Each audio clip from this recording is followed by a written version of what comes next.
Thanks for checking out the video this week. Today I'm going to be running over some basic lighting techniques for film and video. I'll also be showing overhead grids so that you know exactly what I'm doing and where I'm positioning the lights. And then after that I'm going to be showing you some basic lighting filter techniques using a few gels and a few different diffusion as well. So this first example is going to be what you typically do not want to do, and that is a single light next to the camera going straight on our subject.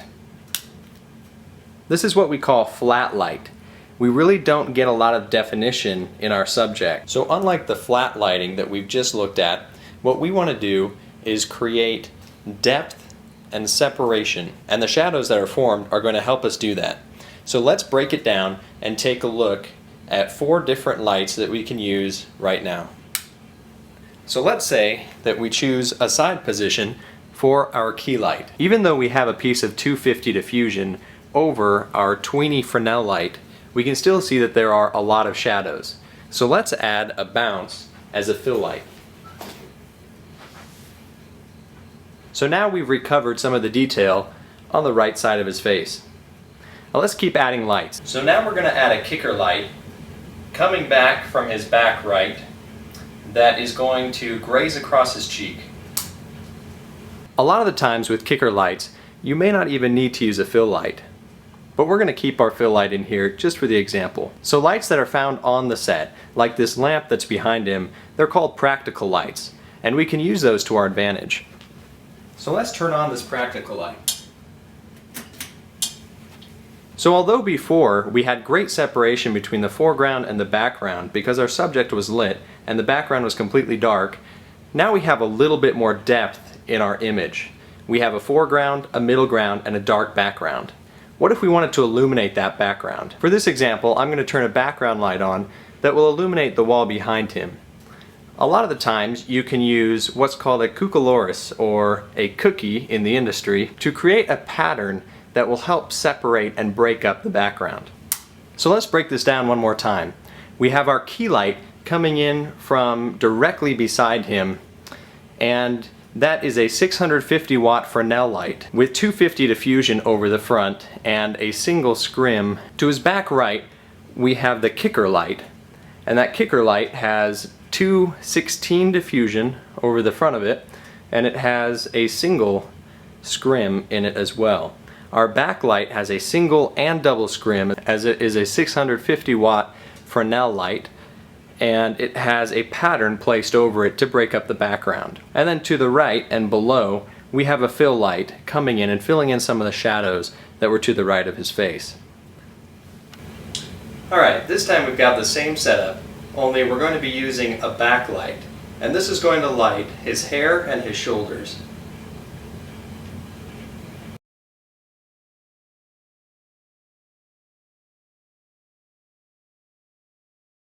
McKay! McKay! McKay! McKay!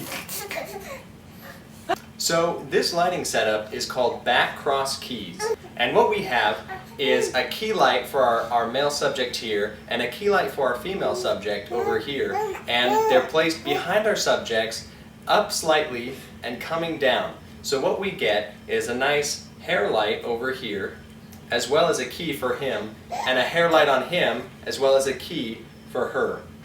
So we kill 2 birds with 1 stone with each light. And then what we can do as well is have a couple of options to cut back on some of the shadows, basically having fill lights that are on the diagonal to her in front of her and the diagonal to him in front of him. And they're cutting across once again, killing some of the shadows on both of our subjects. So this is a fairly standard setup for dialogue scenes. And we've got 2 tweenies, 650 watts. On either side is our key lights that are coming in behind, crossing in the back. And then I've got a 200 watt midget, Mole Richardson midget light over here. And then I've got a bounce board over here on him. So now I'll zoom out and show you where the lights are placed, as well as have a grid. So once again, this is back Crosskeys. We have a 650 watt tweeny light right here.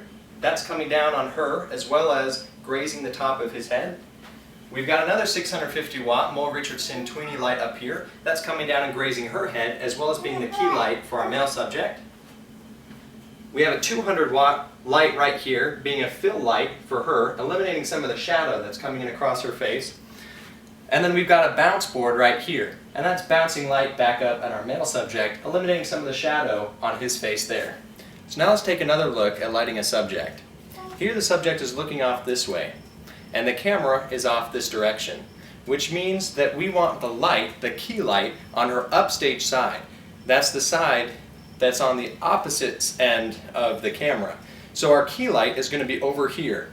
If we put it over there, it's going to make it look unnatural. So we want our key light up here. Now let's take a look at how we're going to light this shot right here. So our key light is a 650 watt tweeny, and we have a single and double scrim in there, as well as diffusion over the front. Now let's say that we want to add a practical light here. This is a very dramatic setup, as we can see, but let's keep adding some lights. We've got another 650 up here with more diffusion on it, as well as 2 scrims. That's going to be our hair light. Then over here we have a Mole Richardson 200 watt light with a scrim in it and diffusion, and that is going to be our fill light on that side. So now let's zoom in and take a look at our shot. So this is the shot that we ultimately end up with. We've got a beautiful key light up to her left, coming down on her upstage side, away from where the camera is. We've got a hair light coming down on top to her right, and then we've got a fill light coming in from just right off camera and then straight on her. And then we've got a practical light there just to add some environment. Hey!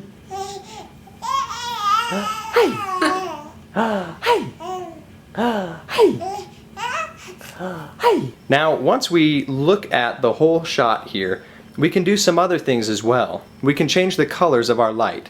For instance, if there was, say, a window behind her, we can put a CTB, a color temperature blue gel, over the hair light above her. Let's take a look at what that might look like. So here it is normally with the tungsten light coming down diffused, and then here it is with the CTB gel over front. And we can see that that changes the mood.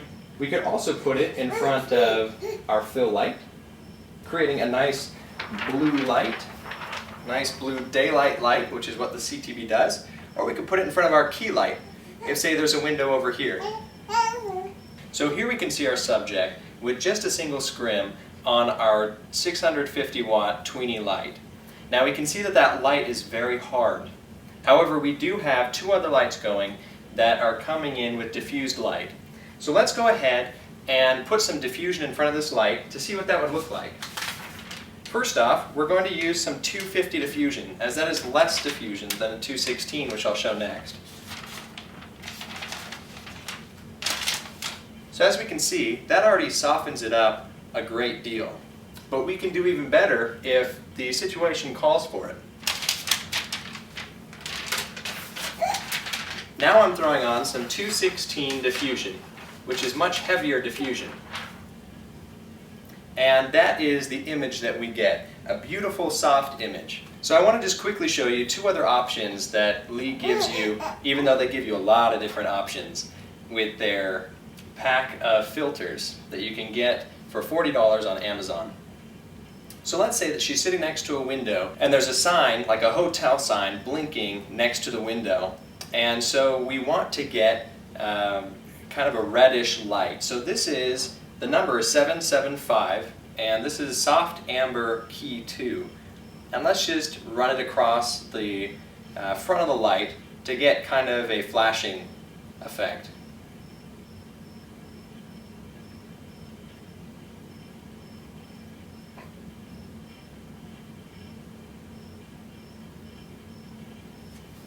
And if that happened to be a blue color for the sign, let's use another color of theirs. It's 720, and it's blue frost.